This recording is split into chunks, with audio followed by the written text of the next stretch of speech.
தமிழ்நாட்டில் ஒரு particular place Tenkasi. So அந்த ஒரு இடத்துல பார்த்தீங்கன்னா 2 பிரைவேட் பஸ்ஸு பார்த்தீங்கன்னா மோதிருக்கு. இதில் பார்த்தீங்கன்னா பல பேர் காயமடைந்திருக்காங்க. நிறைய பேர் பார்த்தீங்கன்னா உயிரை விட்டுருக்காங்க. ஸோ இதை பற்றி தான் நம்ம இன்றைக்கான வீடியோவில் பார்க்க போகிறோம். அதுக்கு மட்டும் இல்லை, ஸோ காயப்பட்டவங்களுக்கு, அடிப்பட்டவங்களுக்கு, உயிரை விட்டவங்களுக்கு எல்லாருக்கும் பார்த்தா நிவாரண உதவி தரப்போகிறதா பார்த்தா முதலமைச்சர் சொல்லியிருக்காங்க. அதுவும் எவ்வளோ தரப்போகிறாங்க அதில் நான் உங்களுக்காக சொல்ல போகிறேன். ஸோ இந்த பஸ் ஆக்சிடென்ட் நடக்கிறதுக்கு என்ன காரணம், குறுக்கில் நாய் வந்ததாக சொல்கிறாங்க. ஸோ அதை தான் நம்ம இன்றைக்காக பார்க்க போகிறோம். நம்ம சேனலுக்கு நீங்கள் புதுசாக வந்தீங்கன்னா சப்ஸ்கிரைப் பண்ணாமல் பார்க்குறீங்கன்னா மறக்காமல் சப்ஸ்கிரைப் பட்டி வச்சுட்டு வீடியோக்கு லைக் கொடுத்து உங்கள் ஃப்ரெண்ட்ஸை ஷேர் பண்ணிவிட்டாங்க. வீடியோக்குள்ளே போகணும். நிறைய பேர் சப்ஸ்கிரைப் பண்ண மாட்டீங்க, லைக் பண்ண மாட்டீங்க, ஷேரும் பண்ண மாட்டீங்க. கொஞ்சம் வருத்தமாக இருக்குது. மறக்காமல் சப்போர்ட் கொடுப்பீங்கன்னு நினைக்கிறேன். சரி, வாங்க வீடியோக்குள்ளே போகலாம். மொத்தம் இந்த 2 பஸ்ஸிலும் பயணிச்சவங்களோட லிஸ்ட்டு கேட்டிங்கன்னா கொஞ்சம் பெருசாக போய்கிட்டு இருக்குது. அதாவது பார்த்தீங்கன்னா காயப்பட்டவர்கள், படுகாயம் பட்டவர்கள் கேட்டிங்கன்னா 66 பேர் பார்த்தீங்கன்னா காயப்பட்டிருக்காங்க. ஸோ 7 பேர் பார்த்தீங்கன்னா உயிரை விட்டுருக்காங்க. அதில் 6 பெண்கள், 1 ஆண், மொத்தம் 7 பேர் பார்த்தீங்கன்னா உயிரை விட்டுருக்காங்க. இது எப்படி நடந்திருக்கும், இதுக்கு முக்கியமான காரணம் என்ன, இதில் பார்த்தீங்கன்னா நிறைய அரசியல் தலைவங்களாம் உள்ளே வந்திருக்கு.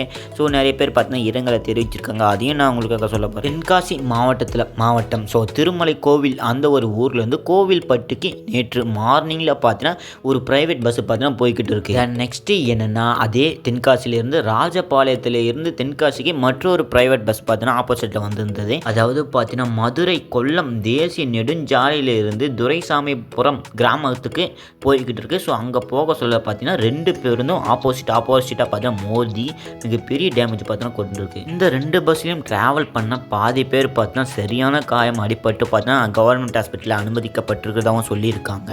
ஸோ அது மட்டும் இல்லை, நிறைய பேர் பார்த்தீங்கன்னா உயிருக்கும் போராடிக்கிட்டு இருக்காங்கன்னு வேறு சொல்லிக்கிட்டு இருக்காங்க. உயிர் போகிற எண்ணிக்கை பார்த்தீங்கன்னா அதிகமாகவே போய்கிட்டு இருக்கு. அடிப்பட்ட உடனே என்ன பண்ணிட்டாங்கன்னா, அங்கே இருக்கிற உள்ளூர் மக்கள், அங்கே இருக்கிற போலீஸ், இலத்தூர் இந்த போலீஸ்லாம் கூட்டிக்கிட்டு வந்து பார்த்தீங்கன்னா அங்கே இருக்கிறவங்கள எவ்வளவு சீக்கிரம் காப்பாற்ற முடியுமோ அந்த அளவில் பார்த்தீங்கன்னா சீக்கிரமாக காப்பாற்றிக்கிட்டு வரதாகவும் பார்த்தீங்கன்னா அப்டேட் கிடைச்சிக்கிட்டே இருக்குது. இந்த ஆக்சிடெண்ட்டில் உயிரை விட்டவங்கன்னு கேட்டிங்கன்னா எல்லாம் பார்த்தீங்கன்னா 30+ ஏஜஸ் தான் இருக்காங்க.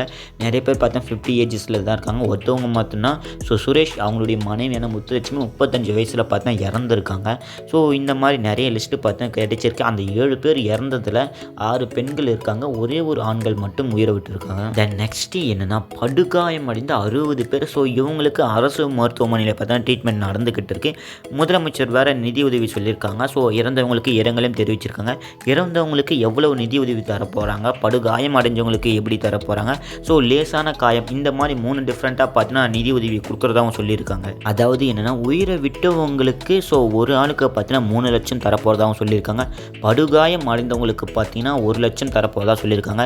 ஸோ லேசான காயம் அடிப்பட்டவங்களுக்கு, நார்மலாக ஒரு டீசெண்டான ஒரு அடிப்பட்டுக்குன்னா அவங்களுக்கு பார்த்தீங்கன்னா 50,000 தரப்போகிறதா பார்த்தா 3 டிஃப்ரெண்ட்டான முறையில் பார்த்தீங்கன்னா நிதி உதவி தரப்போகிறதா நம்மளுடைய முதலமைச்சர் சொல்லியிருக்காங்க.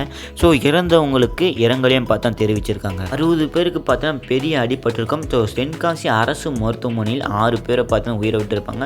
ஸோ திருநெல்வேலி அரசு மருத்துவக் கல்லூரியில் பார்த்தா சேர்க்கப்பட்டிருக்கிறதாக சொல்கிறாங்க.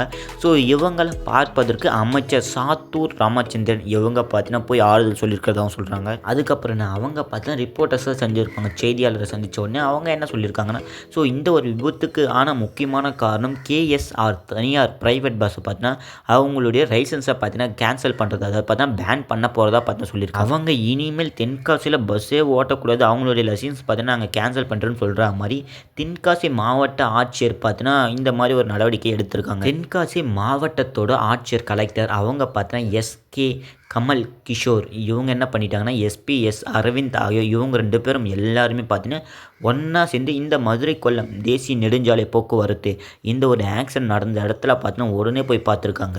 இவங்க வந்த உடனே அந்த 2 பேருந்தும் பார்த்தீங்கன்னா ஆக்சிடென்ட் நடந்திருக்கும். பார்த்தீங்கன்னா இதுக்கு முன்னாடி பொக்லைனை வச்சு பார்த்தீங்கன்னா அதை கிளியர் பண்ணிட்டு இருப்பாங்க. 2 பஸ்ஸும் பார்த்தீங்கன்னா அப்புறம் பண்ணியிருப்பாங்க. அதுக்கப்புறம் அந்த 2 பஸ்ஸுமே பார்த்தீங்கன்னா ஓரம் கட்டிட்டு மற்ற பஸ்ஸு வேன் எல்லாத்துக்கும் பார்த்தீங்கன்னா வழிவிட ஆரம்பித்தாங்க. இந்த ஒரு இன்சிடெண்ட்டை பொறுத்து பார்த்தா நம்மளுடைய அரசியல் தலைகள் எல்லாம் பார்த்தீங்கன்னா வெளியே வந்து பேச ஆரம்பிச்சிட்டாங்க. அதாவது என்னென்னா, ஸோ அதிமுகவோட பொதுச் செயலாளராக இருக்கிற எடப்பாடி பழனிசாமி அவர்கள் அவங்க என்ன சொல்லியிருக்காங்கன்னா, இவங்களுக்கு பார்த்தீங்கன்னா இரங்கலை தெரிவிச்சுக்கிறேன், உயிரை விட்டவங்களுக்கு இரங்கலை தெரிவிச்சுக்கிறேன்னு பார்த்தா சொல்லியிருப்பாங்க. அதுக்கப்புறம் அவங்களுடைய கட்சியிலேயே இருந்துக்கிட்டு இருக்கிற முன்னாள் முதல்வராக இருந்த பன்னீர்செல்வம் அவங்க பார்த்தீங்கன்னா என்னுடைய குடும்பத்தினருக்கு ஆழ்ந்த இரங்கலை பார்த்தா தெரிவிச்சுக்கிறேன்னு பார்த்தீங்கன்னா அவங்களும் சொல்லியிருப்பாங்க. அதுக்கப்புறம் தமிழக பாஜகவோட தலைவராக இருக்கிற நாயனார் நாகேந்திரன் இவங்களும் பார்த்தீங்கன்னா உயிரிழந்தவங்களுக்கு பார்த்தீங்கன்னா 7 பேர் உயிரை விட்டுருப்பாங்க. ஸோ அவங்களுக்கு பார்த்தீங்கன்னா நிவாரண உதவி செய்யணும்னு சொல்லியிருப்பாங்க. ஸோ விழிப்புணர்வாக நடத்துங்க எதுவாக இருந்தாலும் இனிமேல் இந்த மாதிரி ஆக்சிடென்ட்டை தடுங்கன்னு பார்த்தீங்கன்னா பேசியிருப்பாங்க. அதுக்கப்புறம் டிவிகேவோட கட்சித் தலைவராக இருக்கிற விஜய் அவர்கள் அவங்களும் பார்த்தீங்கன்னா இதுக்கு இரங்கலை தெரிவிச்சிருப்பாங்க. தேமுதிக பொதுச் செயலாளராக இருக்கிற பிரேமலதா விஜயகாந்த் அவங்களும் பார்த்தீங்கன்னா சரியான முயற்சிகளை எடுங்க. ஸோ யார் தண்டிக்கப்படணும் அவங்களுக்கு பார்த்தீங்கன்னா சரியான தண்டனை கொடுங்க. ஸோ நல்லவங்க யாரும் தண்டிக்கப்படக்கூடாதுன்னு பார்த்தீங்கன்னா பல விஷயங்களை பேசி ஸோ இந்த மாதிரி பிரச்சனைகளை பார்த்தீங்கன்னா குறைக்கிறதுக்கு பாருங்கள். சரி, இந்த ஒரு வீடியோ நினச்சி நீங்கள் என்ன சொல்ல போறீங்கன்னு மறக்காம உங்களுடைய கருத்து கமெண்ட்ல சொல்லிட்டு வீடியோ பிடிச்சா லைக்கை கொடுத்து ஷேர் பண்ணிட்டு